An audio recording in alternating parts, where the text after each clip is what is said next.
এটা কি love letter না কি রে? প্রশ্নটা কি রে? দেখছেন প্রশ্ন করছে লাভ লেটার দিয়ে। আচ্ছা পড়বো। আসসালামু আলাইকুম প্রিয় হজরত। ওয়ালাইকুম আসসালাম। আমি একটা মেয়েকে খুবই ভালোবাসিলে।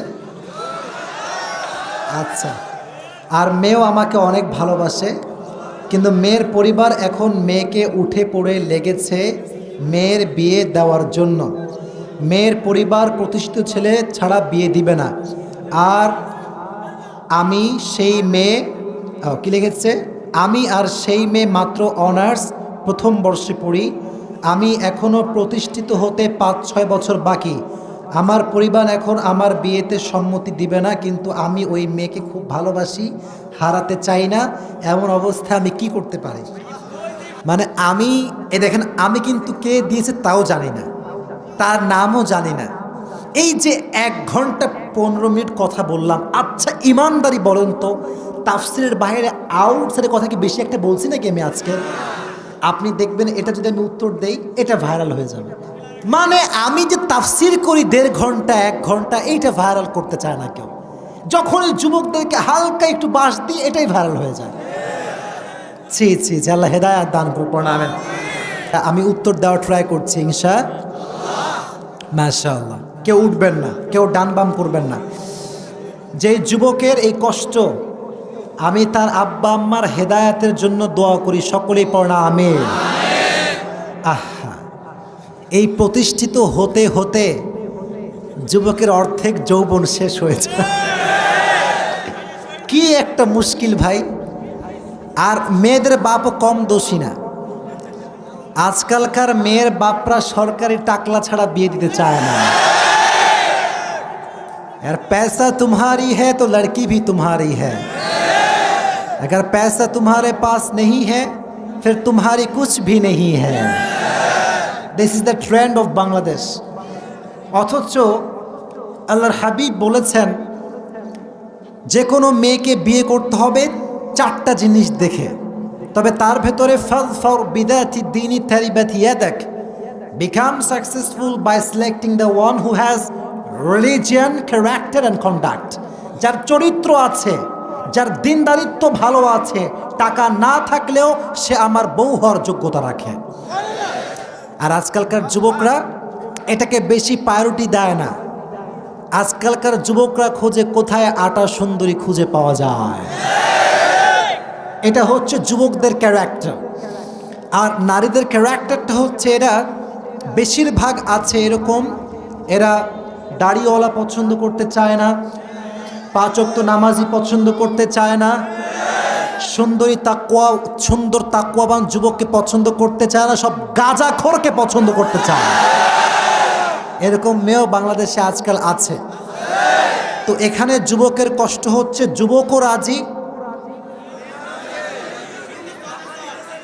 কিন্তু পরিবারের সমস্যা, তাই না?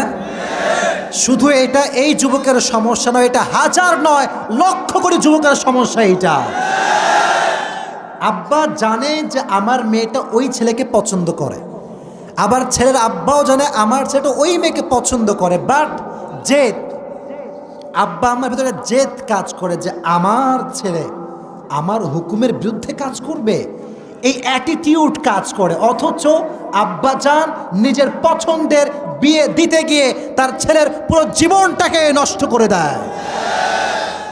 আজ থেকে নিয়ম হবে ভিন্ন। সন্তান, আমি বলি অবশ্যই বলবো, যারা প্রাপ্তবয়স্ক সন্তান আছো, তোমাদের অধিকার আছে, তোমরা তোমাদের চয়েসের কথা আব্বা আম্মাকে বলবা।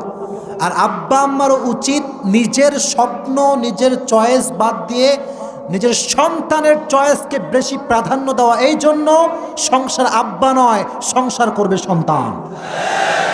বাকি এটা বলে তোমরা আবার খুশি হয়ে যেও না, বেশি লাফায়ও না। শোনো, আব্বা আম্মার সন্তুষ্টি নাই যেখানে, আল্লাহর কসম করে বলতে পারি বিয়েতে সুখ নাই সেখানে।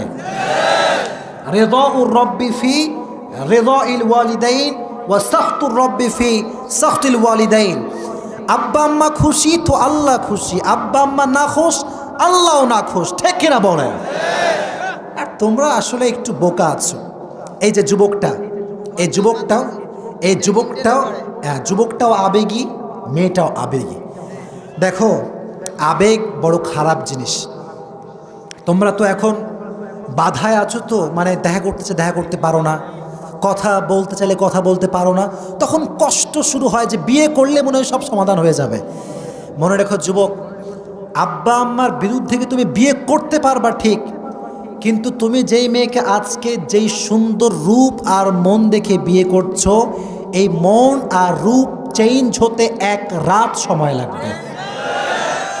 এক রাতে সব চেঞ্জ হয়ে যাবে। আমি নিজে এমন অনেকগুলো কেস আমি নিজে দেখেছি। আমাকে লিখেছে যে হুজুর, মেয়ে লিখেছে যে হুজুর বিয়ের আগে কত পরিমাণ আমাকে লাভ লেটার, কত চিঠি, কত আই লাভ ইউ টু 14 গোষ্ঠী কিলাই শেষ, মানে এত আই লাভ ইউ যে কেউ বলতে পারো হুজুর, আমি ভাবতেই পারতাম না। কিন্তু ঠিক সেই মানুষটাকে যখন আমি বিয়ে করলাম বিশ্বাস করে, আব্বা আম্মার মতের বিরুদ্ধে গিয়ে, বাবার বিরুদ্ধে গিয়ে, বোনের বিরুদ্ধে গিয়ে, আজ সেই যুবকটার চেহারা চরিত্রহীন যুবকের চাইতে খারাপ হয়ে গিয়েছে। এটা হচ্ছে আবেগের খেলা। আবেগ ঠিক না। যারা এই প্রশ্ন দিয়েছ তোমাদেরকে আমি বলবো, ডোন্ট বি ফ্রাস্ট্রেটেড, হতাশ হবা না। আব্বা আম্মাকে কনভিন্স করার ট্রাই করো। এখনকার যুবকদের সমস্যা হচ্ছে পড়ালেখা নাই, জীবনে কি করবে তাও জানে না, তাও জানে না, আর এদিকে বিয়ে নিয়ে পাগল হয়ে থাকে। কারণ আব্বার দোষটা কোথায়? আব্বা তো চায় আমার সন্তানটা ভালো কিছু করুক, আমার সন্তানের পারিবারিক জীবনটা সুখী হোক, এটা প্রত্যেকটা বাবা জান চায় কি চায় না? অতএব তোমরাও জিদ করবা না। আর আব্বা জানদেরকে বলছি, আপনারা দয়া করে যদি দেখেন ছেলেও পছন্দ করেছে, মেয়েও পছন্দ করেছে, আল্লাহর ওয়াস্তে মিলায় দেন। আমি আপনাদের পায়ে, এই যে আপনার পায়ে আমার হাত, আমি বলি আমার এটা শেষ কথা, যদি আব্বা আম্মার এই সমস্যার কারণে সন্তানরা বিয়ে করতে না পারে, এই ছেলে যতদিন সেই মেয়ের সঙ্গে কথা বলবে এটা জেনার গুনাহ হবে, প্রত্যেকটা জেনার গুনাহ আব্বার আমল নামায় জমা হবে। এটা যদি আব্বা না চান, আপনি একটা পদক্ষেপ নেবেন। এটা তাকবীর দেন, লিল্লাহি তাকবীর।